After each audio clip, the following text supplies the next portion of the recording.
My girlfriend pushed me off a balcony and broke my ribs, so I got her arrested and she did 3 years. She just got out early and moved in next door to finish what she started. When my girlfriend slapped me across the face for the first time, it hurt. A lot. But I thought it was just something all girlfriends did, so I just laughed it off and told her not to do it again. Because other than that, she was my dream girl. Cooked me homemade chicken Alfredo whenever I was sad. She was the first girl to ever get me flowers. And even 6 months into the relationship when I paid for our meals together, she's just as grateful as she was on our first date. Plus, it wasn't until 8 months into our relationship that a flip had switched. Because it was around this time that she found out her dad had been cheating on her mom. It started off small. She'd grab my phone when I got texts, just to check who it was. She'd get upset if I talked to my godmother about a book she wrote. "You don't need to smile that much when you talk to her," she'd say about the cashier at Target. Then came the accusations. If I was 5 minutes late from work, I was cheating. If I didn't answer her texts immediately, I was with another girl. She'd slap me playfully when other women walked by, but her nails would leave marks. When I mentioned it hurt, she'd cry about how I didn't understand what she was going through with her family falling apart. Then came the night where Stella pushed me off the balcony. Luckily, I lived on the first floor of my apartment building, so I was just left with 2 broken ribs and a dislocated shoulder. When I went to the hospital, I told all the nurses that I had just played too much basketball, and the other people in my life were already really suspicious of Stella, so I didn't tell them either. But no matter how much she cried to the doctors or posted about how proud she was of me, there was one woman who wasn't buying into her BS, and that woman was my stepmom. She showed up at my apartment the next day with groceries and her laptop. "I'm starting a YouTube channel," she announced. "Home organization and cleaning tips. Very Marie Kondo meets suburban mom." I thought she'd lost her mind. She was a tax attorney who could barely operate the TV remote. She sort of guilted me into being her co-host, using the "I pushed you out of me" card. And she set up cameras all around my apartment, the bathroom, the kitchen, even my bedroom. At the time, she claimed it was so our audience could get the full experience. The genius part? Stella thought it was pathetic. Some desperate stepmom trying to bond with me through a silly project. She'd mock the videos, call my stepmom cringe, but she never saw her as a threat. Just another stupid woman in my life. During filming, my stepmom would forget to turn off her phone that was recording voice memos for content ideas. She'd schedule emergency reshoots whenever she noticed fresh bruises, making sure to get them on camera while pretending to film my hands organizing drawer dividers. I had no idea that the whole time she was just documenting everything. We were 3 weeks into our channel when Stella lost it. She saw a comment from a woman saying I had nice hands in our drawer organization video. The camera caught Stella attacking me with a kitchen knife, screaming about how I was just like her father and how she'd make sure no woman ever looked at me again. When I tried to escape, she cornered me, saying she'd tell everyone I abused her if I ever left. That's when my stepmom walked back in, claiming she'd forgotten her laptop charger. But she was live streaming to a cloud server the whole time. She'd even had her lawyer on standby. She tried to save face and told the camera that she was just having fun, but it was too late. We had won, all thanks to my stepmom. Fast forward to 6 months later, when we were sitting in court armed with undeniable evidence. The judge ruled that the videos were obtained without Stella's consent and therefore inadmissible as evidence. Stella's lawyer successfully argued that I had provoked her by emotionally cheating and that one isolated incident didn't constitute a pattern of abuse. She walked out of that courtroom with nothing but a warning, while I got a restraining order against me for harassment through recording. Go figure. And that's not even the worst part, because even though I had no desire to break Stella's restraining order, she did. And when I got home that day, I was introduced to my new neighbor, Stella Parkinson. I stood there in my hallway, groceries in hand, staring at Stella unpacking boxes right next door. My hands started shaking so bad I dropped the milk carton. It splattered across the floor, white liquid pooling around my feet. She turned around and gave me this sweet smile, like we were old friends catching up. "Welcome home, neighbor," she said in this sing-song voice that made my skin crawl. The landlord, Mr. Rodriguez, was helping her move a couch through the door. I asked him what was going on. He just shrugged and said she'd paid 6 months up front in cash. Later, I found out she'd been saving all the money from when I paid for everything during our relationship. My stepmom came by that evening to check on me. She took one look at my face and knew something was wrong. I told her about Stella moving in next door. She didn't say much, just nodded and started looking around my apartment like she was casing the place. The next few days were weird. My mail started going missing. Packages I ordered would show up as delivered but were nowhere to be found. I complained to the building management, but they said they couldn't do anything without proof. My stepmom showed up one morning with a toolbox and a Ring doorbell. She installed it without asking, saying it was for the YouTube channel. I didn't argue because honestly, I was starting to feel paranoid. About a week later, Stella started dating my co-worker, Vincent. He worked in accounting. Nice guy, had no idea about our history. She brought him to the building barbecue that weekend. I tried to stay in my apartment, but my stepmom dragged me out, saying I couldn't let her control my life. At the barbecue, Stella acted terrified every time I walked by. She'd grab Vincent's arm and whisper something in his ear. He'd look at me with these suspicious eyes. I tried to talk to him once just to say hey, but Stella practically jumped behind him like I was some kind of monster. That night I found dead flowers flowers on my doormat. The Ring doorbell didn't catch anything because someone had spray painted over the lens. I cleaned it off and found more dead flowers the next night and the next, always placed right after the camera was blocked. My stepmom started staying over more often. She said it was for YouTube content, but I knew she was worried. We'd film organizing videos during the day, and she'd randomly check the doorbell footage on her phone. Vincent confronted me at work the following Monday. He cornered me in the break room and told me to stop harassing Stella. I tried to explain, but he wasn't having it. She'd told him all about our relationship, her version anyway, how I was controlling and jealous and couldn't handle the breakup. I asked him to just look at the doorbell footage from 3 a.m. last Tuesday. My car had been keyed and the camera caught everything. He watched the video on my phone, saw Stella clear as day dragging her keys along my Honda. Then he handed my phone back and said it was obviously deep fake technology. Said I was sick for trying to frame her like that. That's when things got really bad. Anonymous noise complaints started rolling in. I'd get notices slipped under my door about loud music at 2 a.m. when I was dead asleep. 3 complaints and you're out. That was the building policy. I already had 2. Stella started helping our elderly neighbor Mrs. Chen with her groceries. Sweet old lady, lived alone, loved having someone to talk to. Stella would spend hours there, and slowly I noticed Mrs. Chen stopped saying hi to me in the hallway. Other neighbors started avoiding me too. The guy from 3B used to chat about basketball. Now he'd just nod and walk faster. Even the maintenance guy started acting cold. My stepmom noticed I was getting isolated. She'd come over with her camera equipment and we'd film, but I could tell she was really just checking on me. During one visit, she mentioned my Wi-Fi kept cutting out. My phone would lose signal too, always around the same times. Usually when Stella was visiting Mrs. Chen next door. Mrs. Chen's grandson Casey started visiting on weekends. Computer science major at the local college, smart kid. He'd help his grandma with tech stuff. One day he knocked on my door, looking confused. He asked if I'd been having internet problems. When I said yes, he told me he'd detected someone using a signal jammer in the building. The signal was strongest when Stella visited his grandma. He thought it was weird and wanted to know if I knew anything about it. I told him everything, the whole twisted story from beginning to end. He listened quietly, nodding occasionally, and when I finished, he just said he'd look into it more. He seemed genuinely concerned, which was refreshing after weeks of people treating me like I was the problem. Casey helped me set up a hidden camera system that uploaded straight to the cloud. Nothing fancy, just some small cameras he had from a school project. We spent hours figuring out the best angles, testing different positions to make sure we'd catch everything clearly. The cameras were tiny, barely noticeable unless you knew exactly where to look. We put them in spots where they'd catch my front door and the hallway, hidden behind picture frames and tucked into the corners where the walls met the ceiling. Casey made sure they'd keep recording even if the Wi-Fi got jammed, setting up a backup system that would store footage locally if the connection dropped. 2 days later, the cameras caught Stella picking my lock at 4 a.m. The footage was crystal clear, her face illuminated by the hallway's emergency lighting as she worked on my door with what looked like a professional lock-picking set. She moved with practiced ease, like she'd done this before. She went straight for the air vents in my living room, not even pausing to look around. I watched the footage with Casey and my stepmom, and we saw her stuffing something wrapped in plastic into the vent before leaving. The whole thing took less than 10 minutes. My stepmom wanted to check immediately, but Casey said we should wait and see what happened next. He was right. We needed to see her whole plan play out. Sure enough, the next morning I got a knock on my door. 2 police officers standing there, a tall woman with sergeant stripes and a younger male officer who looked fresh out of the academy. They were polite but firm, saying they'd received an anonymous tip about illegal substances in my apartment. They had a warrant and everything, official paperwork with a judge's signature. My hands were shaking as I read it. My stepmom showed up right as they were about to search the vents. She must have broken several traffic laws getting there so fast. She had her laptop with all the footage ready to go, already queued up to the relevant timestamps. The officers watched Stella breaking in and planting whatever was in those vents. The sergeant's expression changed from professional skepticism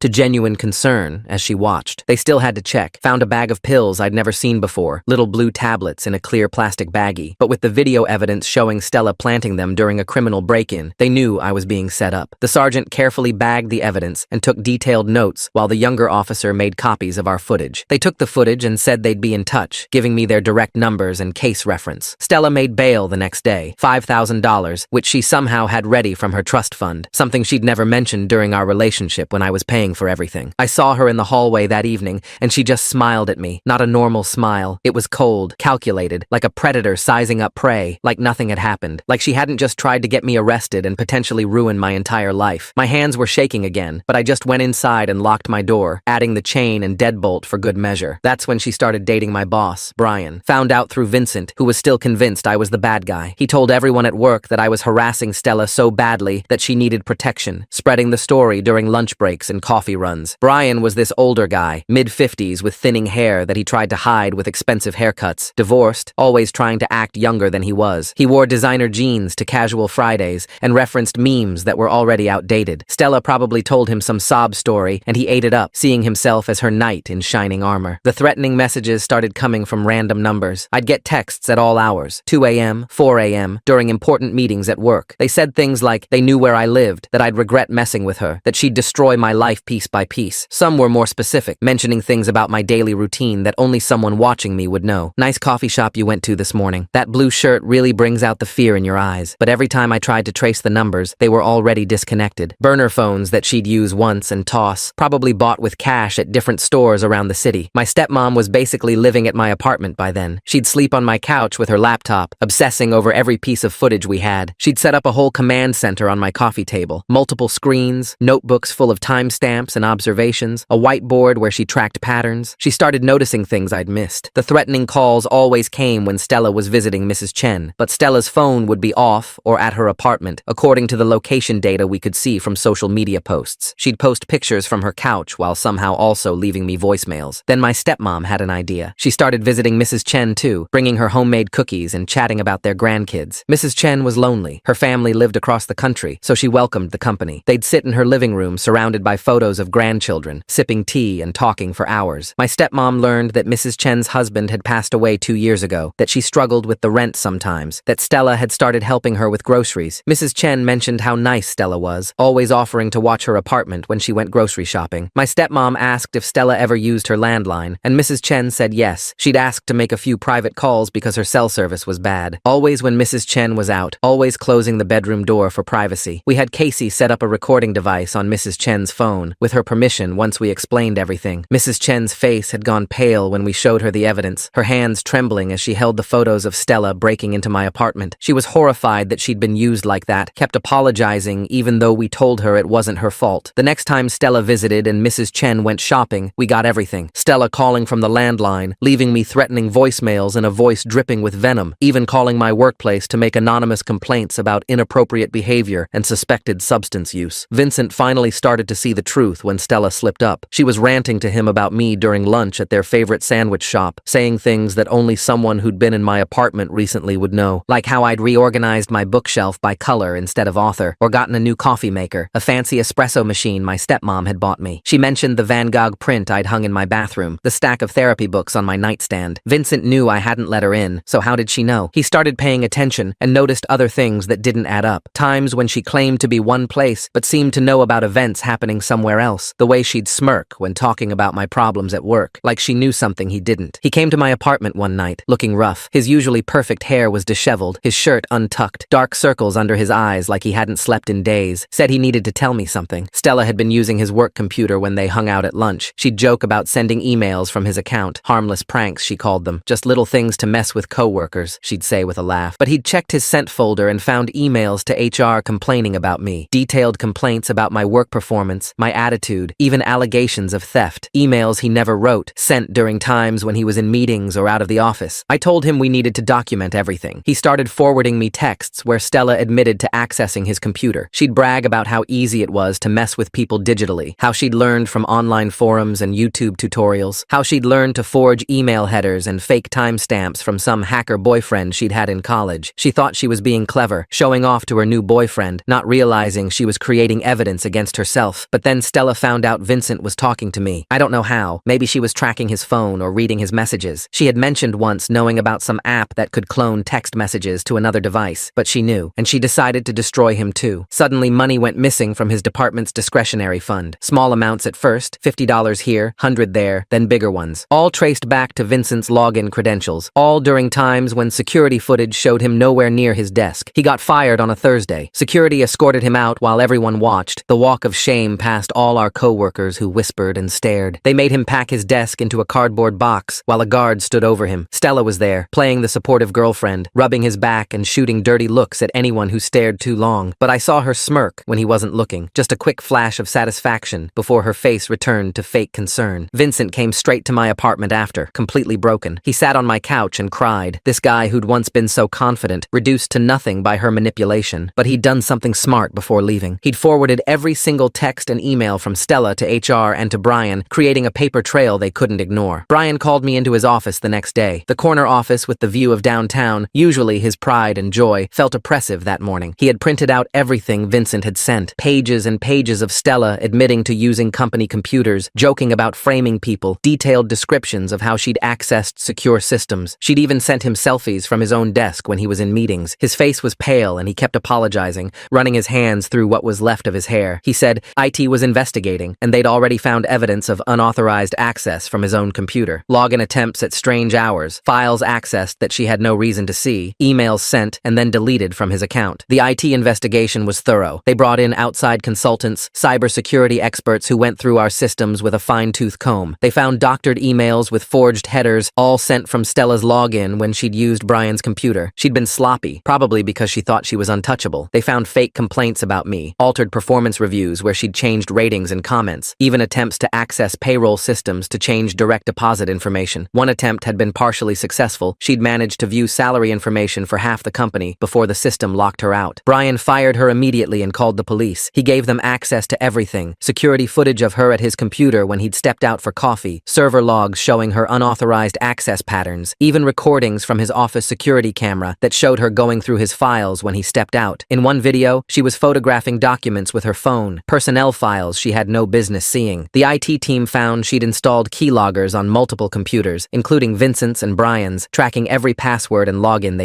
used. The police arrested Stella at her apartment. I watched from my doorway as they led her out in handcuffs. She was wearing designer workout clothes, probably about to head to the gym, her hair in a perfect ponytail. She saw me and started screaming that I'd ruined her life, that this was all my fault. Her face contorted with rage, nothing like the sweet persona she'd worn for so long. The officers just kept walking, one of them telling her she had the right to remain silent. Mrs. Chen was in her doorway too, shaking her head sadly, clutching her worn housecoat around her. The trial was quick. With all the evidence we'd collected, her lawyer didn't have much to work with. He tried to argue emotional distress, temporary insanity brought on by a bad breakup, but the prosecutor shut that down fast. Breaking and entering from the apartment footage, evidence tampering from planting those pills, harassment from all the messages and calls, cyber stalking from the work computers, identity theft from using Vincent's credentials, wire fraud from the missing money. The judge gave her 5 years, the maximum for the combination of charges. She'd serve at least 3 with good behavior. My company gave me my job back with a promotion. Brian felt so bad about everything that he fast-tracked me to team lead. The raise was substantial, enough that I could finally afford a better apartment. Vincent got his job back too, with back pay and an apology. The company implemented new security measures because of what happened. 2-factor authentication, regular password changes, restrictions on computer access. They brought in consultants to train everyone on social engineering and how to protect against it. My stepmom's YouTube channel exploded after she posted a series about recognizing manipulation tactics. She never mentioned Stella by name, just talked about general warning signs and how to protect yourself. The videos got millions of views, and companies started asking her to speak at events. She used the money to help pay for my therapy, insisting it was the least she could do after everything I'd been through. I found a new apartment across town. Nothing fancy, just a quiet place where nobody knew my history. Second floor of a small building with good natural light and neighbors who minded their own business. Casey helped me set up a security system, just basic stuff for peace of mind. Motion sensors, window alarms, a doorbell camera positioned at normal height this time. My stepmom still visits, but now it's just for regular family dinners, not crisis management. We cook together and talk about normal things. Her channel, my work, anything but the past. Mrs. Chen sends me cookies sometimes. She feels terrible about being used by Stella and always apologizes when she sees me. I tell her it wasn't her fault. Manipulative people are good at finding kind hearts to exploit. She's more careful now about who she lets into her apartment, installed a chain lock and a peephole at my stepmom's suggestion. Vincent and I are actually friends now. Weird how trauma bonds people. We get beer sometimes at this little pub downtown and talk about work, sports, anything but her. He's dating someone new, a nice woman from accounting who thinks his story about his ex is insane. She's good for him, helps him laugh about things that used to make him angry. My stepmom still films videos, but now I'm just an occasional guest. She's got a whole team and everything. Editors, a social media manager, even a small studio space she rents downtown. Sometimes she'll have me on to organize a closet or demonstrate home security tips. The comments are always positive. Nobody knows I'm the son from her manipulation series, and we keep it that way. Therapy is helping. My therapist says I'm making progress, learning to trust again. We meet every Wednesday in her office with the soft lighting and too many throw pillows. I still flinch when someone moves too fast near me, but it's getting better. I'm even thinking about dating again, maybe in a few months when I feel ready. There's someone at the coffee shop who's been flirting, leaving little notes on my cup. Normal, sweet gestures that don't feel threatening. The restraining order is permanent now. Stella can't come within 500 feet of me, my workplace, or my family. When she gets out, she'll have to register her address stress with the court. Part of me worries about what happens then, but my therapist says I can't live in fear of someday. We work on mindfulness exercises, staying present instead of catastrophizing about the future. I learned a lot from this whole mess, like how abuse doesn't always look like what you expect, how manipulation can be subtle until it's not, how important it is to have people who believe you, and how sometimes the person trying to save you might be filming a YouTube video while doing it. I learned about gaslighting and love bombing, terms I'd never heard before, but recognized immediately once explained. My life is quiet now, and I like it that way. No drama, no dead flowers, no mysterious packages going missing, just normal days with normal problems. My biggest worry is usually whether to get pizza or Chinese food for dinner. After everything that happened, boring feels pretty good. I have routines that feel safe. Gym in the morning, work, dinner at home. Weekends are for basketball and catching up on shows. Sometimes I think about that first slap and how I laughed it off. I know better now. I know that love doesn't hurt, that jealousy isn't romantic, that someone who really cares about you doesn't try to control you. These seem like obvious things, but when you're in it, when someone is slowly turning up the heat, you don't notice you're boiling. The frog in the pot, my therapist calls it. I still have the scars from where her nails dug in. They're faded now, but sometimes I catch myself rubbing them when I'm anxious. Physical scars heal faster than the other kind, but I'm working on those too, one day at a time, one therapy session at a time. The nightmares have mostly stopped, though I still sometimes wake up thinking I heard someone at my door. The funny thing is, I still make chicken Alfredo sometimes. It was my favorite before I met her, and I refuse to let her take that from me too. My stepmom taught me her recipe, and it's way better than Stella's ever was. Sometimes I'll make a big batch and bring leftovers to work. Brian always grabs 2 portions and apologizes again for not seeing through her sooner. I tell him it's okay, that she fooled everyone, but I can see he still carries guilt about it. Casey graduated last month and got a job at a tech company downtown. He sent me a message saying thanks for the real-world experience in security systems. His grandma still lives next door to my old apartment. She says the new tenant is quiet and keeps to themselves. Normal neighbor stuff. She also mentioned she installed new locks after everything that happened, just to be safe. My dad called the other day. He'd heard about everything from my stepmom and wanted to check in. We hadn't talked much since he remarried, but he said he was proud of how I handled everything. Said he was sorry he wasn't there to help. I told him stepmom had it covered and he laughed, said that sounded like her. We're planning to have dinner next month, all of us together for the first time in years. Work is good now. The team respects me, and nobody whispers about me in the break room anymore. We actually won a big contract last week, and Brian took everyone out to celebrate. I caught myself actually enjoying it, not looking over my shoulder, not worried about what story someone might be spreading. My performance reviews are stellar, and there's talk of another promotion next year. My new neighbor is this older guy who collects vinyl records. Sometimes I hear jazz through the walls late at night. It's nice, reminds me that not every sound from a neighbor is a threat. He invited me over for coffee once and showed me his collection. Normal neighbor things that feel like small miracles after everything. We talk about music and his years touring with a band in the 70s. I joined a basketball league at the community center. Nothing serious, just pickup games on weekends. The first time someone accidentally elbowed me, I had to sit out for a minute to calm down. But now I can play without thinking about hospitals and lying to nurses. Progress comes in small steps. The guys on my team have become friends, people who don't know my history and just see me as a decent point guard. My stepmom wants me to speak at one of her events about surviving abuse. I'm not ready for that yet. Maybe someday, but right now, I just want to live my quiet life and heal at my own pace. She understands and doesn't push. She just reminds me that my story might help someone else recognize the signs earlier. For now, I help her answer emails sometimes, anonymous advice to people going through similar situations. The Ring doorbell is still there at my old apartment. The new tenant probably wonders why it's so high-tech. I thought about telling them the story when I moved out, but decided against it. Everyone deserves a fresh start in a new place without the ghost of someone else's trauma. Though I did leave them a note about being careful with packages. Sometimes I run into people from the building at the grocery store or around town. Most just nod and keep walking, probably embarrassed about believing Stella's lies. A few have apologized, said they should have known better. I don't hold grudges. She was good at what she did. One woman from the 3rd floor told me she'd started recognizing similar behavior in her own relationship after watching everything unfold. She left him last month, she said. Started fresh. I told her I was proud of her, and I meant it. The best part about my new place was the parking garage. Underground, secure, needed a key fob to get in. No more worrying about my car getting keyed at 3 a.m. I just started to feel normal again when I got the letter. Official looking, from the Department of Corrections. Stella was getting out early. Good behavior, overcrowding, some program she'd completed. 3 years instead of 5. My hands shook as I read it. The letter said she'd served her time and paid her debt to society. What a joke. I called my stepmom immediately. She came over with her laptop and we started planning. First thing was upgrading security at my new place. Casey helped install better cameras, ones that uploaded to multiple cloud servers. We put them everywhere, even got permission from the building manager to add some in the common areas. He remembered the news stories about my case and was super understanding. Said he didn't want any drama in his building. 2 weeks after I got the letter, better, she was out. I found out because Vincent texted me. His new girlfriend had seen Stella at the grocery store near our old neighborhood. She was with some new guy, laughing and holding his hand like nothing had happened. Vincent said she looked different, thinner, hair dyed black, but definitely her. His girlfriend had ducked into another aisle to avoid her. I started changing my routines, different gym times, new coffee shop, alternative routes to work. My therapist said it was natural to feel anxious, but I shouldn't let fear control my life. Easy for her to say. She hadn't been pushed off a balcony, but I tried to find a balance between caution and paranoia. Some days were better than others. Then weird things started happening at work. My key card would randomly stop working. IT said it was a glitch, but it only happened to me. Emails I sent would bounce back hours later with error messages. Important files would disappear from my computer, then reappear in wrong folders. Brian noticed and had IT do a full security sweep. They found nothing but gave me a new laptop just in case. My stepmom was basically in full detective mode. She'd mapped out all of Stella's known associates, tracking social media for any sign of her. She found the new boyfriend pretty quick. Some guy named Kevin who worked at a phone repair shop. That explained a lot. He probably knew all sorts of tricks for hacking and tracking. My stepmom started visiting his shop pretending to have phone problems, documenting everything. One night I came home to find my apartment door slightly open, just a crack, but I never leave it unlocked. I called the police from the hallway and waited. They searched the place but found nothing missing or disturbed. The lock wasn't broken, no signs of forced entry, but I knew someone had been there. The super changed my locks that night and added an extra deadbolt. Vincent called me the next day. Someone had been calling his new job asking about him, pretending to be from a background check company, asking about his termination from our company. His new boss was getting suspicious. We both knew who was behind it, but proving it was another thing. Stella had learned from her mistakes. No more direct contact. No more sloppy digital trails. My stepmom's surveillance of Kevin paid off. She caught him on camera meeting with Stella at a park. They sat on a bench for maybe 20 minutes, him showing her something on a laptop. My stepmom couldn't get close enough to see what, but she got clear photos of both of them. We finally had proof she was violating the restraining order by orchestrating contact through third parties. I took everything to the police. The detective assigned to my case, Detective Rodriguez, was the same one from before. She remembered everything and took it seriously. Said they'd been monitoring Stella since her release anyway. Apparently, I wasn't her only victim with a restraining order. There were two other guys, both with similar stories. She'd dated them before me. Detective Rodriguez arranged a meeting with the other guys. We met at the police station, all of us looking uncomfortable. One was named Alan, worked in IT, dated her 5 years ago. The other was Ryan, a teacher, dated her right before me. Their stories were eerily similar. The escalation, the false accusations, the cyberstalking. Alan said she'd gotten him fired from 2 jobs before he finally got the restraining order. Ryan had to move cities to get away from her. We started a group chat, sharing information and warning signs. Alan was really good with the technical stuff, helped us all secure our digital lives better. Ryan knew about legal resources, had been through the court system multiple times with her. It felt weird, but also relieving to know I wasn't alone. We weren't friends exactly, but we understood each other in a way nobody else could. Kevin made a mistake. He tried to hack my work computer remotely, but triggered the new security system IT had installed. They traced it back to his IP address at the phone shop. When police showed up with a warrant, they found evidence of him cyber-stalking all 3 of us. Screenshots of our social media, copies of our work schedules, even floor plans of our apartment buildings. He folded immediately, admitted Stella had hired him to make our lives miserable. The police arrested Stella at her job. She'd gotten work at a marketing firm, probably lied on her application about her criminal record. They let her out in handcuffs again, but this time she didn't scream or make a scene, just stared at the ground as they put her in the car. Kevin got arrested too, charged with cyber-stalking and harassment. His shop got shut down after they found evidence he'd been installing spyware on customer phones. This time, the prosecutor went harder. Multiple restraining order violations, conspiracy to commit harassment, stalking multiple victims. Plus, she was on parole, which she'd violated big time. The judge wasn't sympathetic to her tears this time. 10 years, no early release, and she'd have to register as a stalker when she got out. It was the maximum sentence possible. Alan, Ryan, and I went for beers after the sentencing. We didn't celebrate exactly, just sat there processing. Alan mentioned he'd started dating again finally. Ryan was engaged, showed us pictures of his fiancée. They looked happy. I told them about the coffee shop girl who'd been leaving notes. They encouraged me to ask her out, said it was time to move forward. I did ask her out. Her name was Dorothy, and she was nothing like Stella. Calm, where Stella was intense. Secure, where Stella was jealous. Our first date was just coffee, middle of the day, very public. I was upfront about my past, gave her the short version. She listened without judgment, asked if I was in therapy. When I said yes, she just nodded and changed the subject to movies. My stepmom's channel hit 10 million subscribers. She used some of the money to start a foundation helping abuse victims get security systems. She never mentions my story directly, but sometimes I recognize elements in her videos. Tips that came from our experience, warning signs we learned the hard way. She's helped thousands of people, gets emails every day from survivors who say her videos saved them. Brian retired early and recommended me for his position. I didn't get it, wasn't ready for that level yet, but they made me department manager. The interview committee said they were impressed by how I'd handled adversity. I almost laughed at the understatement. Vincent works in my department now. We never talk about Stella, just focus on doing good work and supporting our team. Mrs. Chen passed away last winter, peaceful, in her sleep. Casey spoke at her funeral about how she'd helped catch a criminal by being brave enough to let them monitor her phone. Her other grandkids had no idea what he was talking about. He told the story, and they were amazed, said it sounded like something from a movie. I sat in the back row, remembering her cookies and apologies. Dorothy and I have been together 6 months now. She's met my stepmom, even been in a few videos about meal prep. My dad likes her too, says she's good for me. We take things slow, no rushing, lots of communication. When I flinch at sudden movements, she doesn't take it personally. When I need to check the locks twice before bed, she waits patiently. She's teaching me that healthy relationships exist. Casey started a security consulting company with the money he saved from his tech job. He hired Alan as his first employee. They specialize in helping stalking victims secure their digital lives, affordable rates, payment plans, sometimes pro bono for people who can't pay. They've helped dozens of people already. Casey says it's more fulfilling than his corporate job ever was. I still go to therapy every other week now instead of weekly. Progress. We've moved from crisis management to actual healing, talking about boundaries, trust, recognizing red flags early. My therapist says I'm her success story, but I don't feel successful, just surviving, one day at a time. She says that's enough, that surviving is its own kind of success. The coffee shop where Dorothy works has become my safe space. The owner knows my story, keeps an eye out for anyone suspicious. The regulars know me now, include me in their morning conversations about sports and weather. Normal human connections that feel extraordinary after everything. Dorothy makes my coffee exactly how I like it without me having to ask. Ryan got married last month. Alan and I went to the wedding. His bride was beautiful, radiant in a way that showed she felt safe and loved. During the reception, Ryan pulled us aside and thanked us, said our group chat had kept him sane during the trial. We toasted with champagne to surviving, to moving forward, to the women who'd tried to break us and failed. My new apartment feels like home now. I've hung pictures, bought furniture, made it mine. The security system is still there, but I don't check it obsessively anymore. Weeks go by where I forget about it entirely. Dorothy stays over sometimes and we cook dinner together. She's teaching me Thai recipes from her grandmother. The normalcy of it still surprises me. Work is stable, even boring sometimes, and I'm grateful for boring. My team respects me, my boss trusts me, and nobody whispers about my past anymore. New employees don't even know the story. I'm just the manager who brings good coffee and remembers birthdays. Sometimes Brian stops by to check in, but it's friendly now, not guilt-driven. I sleep through the night most nights. The nightmares are rare, usually triggered by stress at work or seeing someone who looks like her from behind. My therapist gave me techniques to manage them. Breathing exercises, grounding techniques, reminders that I'm safe now. They mostly work. Dorothy knows to give me space when I wake up panicked, wait for me to come back to myself. The restraining order is permanent, will follow her even after prison. She'll have to register her address forever, stay away from all three of us. Sometimes I wonder what she's doing in there, if she's planning her next move or finally getting help. Then I remind myself it's not my problem anymore. She made her choices, I'm making mine. My stepmom and I have regular dinners now, just family stuff. We cook together and talk about her channel, my work, Dorothy, anything but the past. Sometimes she'll mention a video idea that sounds familiar, and we'll share a knowing look, but mostly we've moved on, found new things to talk about. She's proud of me, says it often. I'm starting to believe her. The scars have faded to thin white lines. Dorothy asked about them once, and I told her. She kissed each one and said they showed how strong I was. I didn't feel strong in the moment, but I'm learning to see it her way. Survival takes strength, even when it doesn't feel like it. Getting up each day and choosing to trust again takes courage. Vincent got promoted last month. He's good at his job, deserved it regardless of everything else. We celebrated with the team, normal workplace stuff. His girlfriend is pregnant now, due in spring. They're happy, building a life together. Sometimes I catch him checking door locks twice or startling at unexpected noises. We don't talk about it, but we both know why. I'm thinking about proposing to Dorothy. Nothing fancy, just something simple and real. My stepmom helped me pick out a ring, something Dorothy mentioned liking months ago. I carry it around, waiting for the right moment. No pressure, no timeline, just when it feels right. She makes me feel safe in a way I didn't think was possible anymore. That's worth everything. Life is quiet now, and I've learned to appreciate quiet. My biggest problems are normal ones like car repairs and tax forms. I can go weeks without thinking about Stella, months without checking if she's tried to contact anyone. The fear is still there, probably always will be, but it doesn't control me anymore. I control it, keep it in a small box that I only open in therapy. Alan met someone through a hiking group. He's cautiously optimistic, says she's nothing like Stella. We joke that we should start a support group for people dating after psycho exes, but really, we're all just trying to move forward and trust that not everyone is out to hurt us. Some people are actually just kind. It's a hard lesson to relearn, but we're trying. My stepmom is writing a book about recognizing manipulation. Publishers are interested, offering good money. She wants to donate half to victim services. The other half she's saving for what she calls her retirement adventure venture fund. She showed me the outline and it's good, really helpful without being preachy. I told her I was proud of her. We've come full circle. The YouTube channel is run by a team now. My stepmom still hosts, but she's got editors, writers, a whole production crew. They film in a studio instead of my apartment. Sometimes I miss those early days when it was just us and a camera, but I'm glad she's successful. She deserves it after everything. Plus it means she only visits when she wants to, not because she's worried about me. I play basketball every Saturday morning. Same guys, same court, same terrible jokes. It's become my meditation, a place where I don't think about anything but the game. My body doesn't flinch anymore when someone comes at me for a block. I can take physical contact without panicking. Small victories that mean everything. The guys have become real friends, people I'd trust with my story if I ever wanted to share it. Next month marks 4 years since that first slap. I'll probably spend it like any other day. Work, dinner with Dorothy, maybe a movie, no big anniversary marking, no dwelling on the past, just another day in my quiet, normal life. The life I built after everything fell apart. The life she tried to take from me but couldn't. I won. Not in some dramatic way, just by surviving and thriving and refusing to let her define my future. Dorothy wants to get a dog, something small that her landlord will allow. We've been looking at rescue sites together, reading about different breeds. It feels like a big step, sharing responsibility for another living thing, but I'm ready for it. Ready for normal relationship milestones that have nothing to do with security cameras or restraining orders. Just two people building a life together, one small decision at a time. Tomorrow, I'm helping Casey with a security install for a new client, another survivor trying to feel safe again. I don't usually go on jobs with him, but this client specifically asked for someone who'd been through it. Someone who understood the fear, the hypervigilance, the need to check locks multiple times. I said yes, because I remember how alone I felt. Maybe my presence will help them feel less alone too. But tonight, I'm cooking dinner for Dorothy. Thai green curry from her grandmother's recipe. I've finally gotten the spice level right after months of trying. She'll come over after work, tired but smiling. We'll eat together at my small dining table, talking about our days, normal couple stuff. She'll help with dishes and we'll watch something stupid on TV. Maybe she'll stay over, maybe not. No pressure either way. Just two people choosing each other, one day at a time. And that's enough. More than enough. It's everything.